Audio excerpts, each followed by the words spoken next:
Hi అండి, మేము గొల్లల మామిడాడలోనే అయ్యప్ప స్వామివారి దేవాలయాన్ని, సూర్య భగవాన్ స్వామివారి దేవాలయాన్ని దర్శించుకున్నాక కోదండరామ దేవాలయాన్ని దర్శించుకోవడానికి అయితే వెళ్ళామండి. కోదండరామ దేవాలయం భారతదేశంలోని ఆంధ్రప్రదేశ్లోని కాకినాడ జిల్లాలోని గొల్లల మామిడాడలో ఉన్న ఒక హిందూ దేవాలయం. ఈ ఆలయం విష్ణువు యొక్క 7వ అవతారమైన రాముడికి అంకితం చేయబడింది. ఇది గోదావరికి ఉపనది అయిన తుల్యభాగా నది ఒడ్డున నిర్మించబడింది.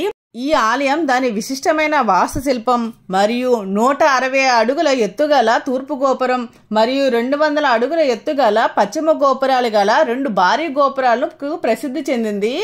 ఆలయ గోపురాలు రామాయణం, మహాభారతం మరియు భాగవత దృశ్యాలను వర్ణించే క్లిష్టమైన చెక్కబడిన విగ్రహాలతో అలంకరించబడ్డాయి.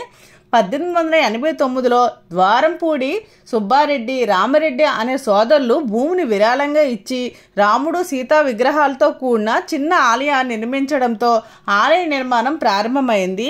1939లో ఒక పెద్ద ఆలయాన్ని నిర్మించారు. ఈ ఆలయంలో ఉన్న 2 ప్రసిద్ధ గోపురాల్లో తూర్పు గోపురం 1948వ సంవత్సరంలో నిర్మించబడగా పశ్చిమ గోపురం 1956వ సంవత్సరంలో నిర్మించబడింది. తూర్పు ముఖంగా ఉన్న గోపురం 160 నుండి 170 అడుగుల ఎత్తు మరియు 9 అంతస్తులు మరియు 5 కలశాలను కలిగి ఉంటుంది. పశ్చిమ ముఖంగా ఉన్న గోపురం 200 నుండి 210 అడుగుల ఎత్తు మరియు 11 అంతస్తులు మరియు 5 కలశాలను కలిగి ఉంటుంది. 1975లో గర్భగుడి పైన 2 మండపాల మధ్య అద్దాల మండపం నిర్మించబడింది. అద్దాల హాలులో ఒకవైపు శ్రీరామ పట్టాభిషేకం, మరోవైపు రాముడు హనుమంతుని ఆశీర్వదించినట్లుగా ఉంటుంది. గర్భాలయంలో హనుమంతుతో పాటు రాముడు, లక్ష్మణుడు మరియు సీత విగ్రహాలు ఉన్నాయి.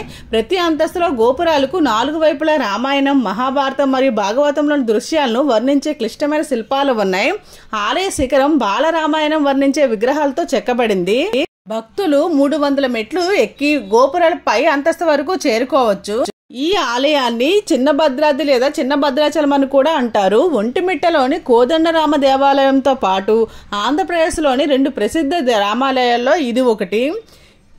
ఈ దేవాలయం నుండి 200 మీటర్ల దూరంలో తుల్యభాగా నది నుండి నీటి వనరులతో కూడిన ఒక చిన్న చెరువు పుష్కరిణి ఉంటుంది. పుష్కరిణి నుండి వచ్చే నీటిని ఆలయంలో వివిధ మతపరమైన కార్యక్రమాల్లో ఉపయోగిస్తారు. ఈ ఆలయంలో ప్రతిరోజు శ్రీరామునికి తులసి పూజ, సీతకు కుంకుమ పూజ, హనుమంతునికి ప్రతి మంగళవారం ఆకు పూజ మరియు సింధూరు పూజను నిర్వహిస్తుంటారు.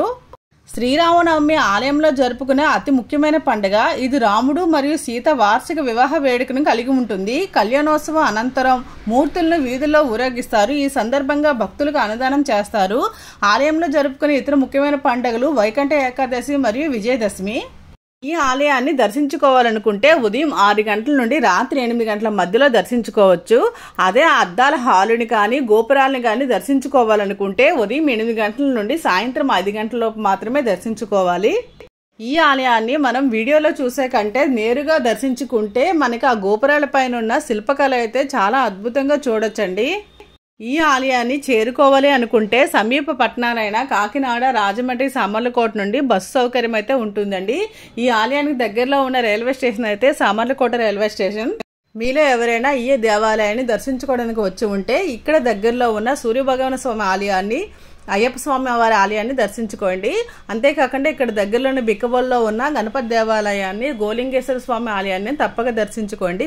మీకు కనుక నా వీడియో నచ్చుంటే లైక్ చేయండి, షేర్ చేయండి, కామెంట్ చేయండి, సబ్స్క్రైబ్ చేయడం మర్చిపోకండి.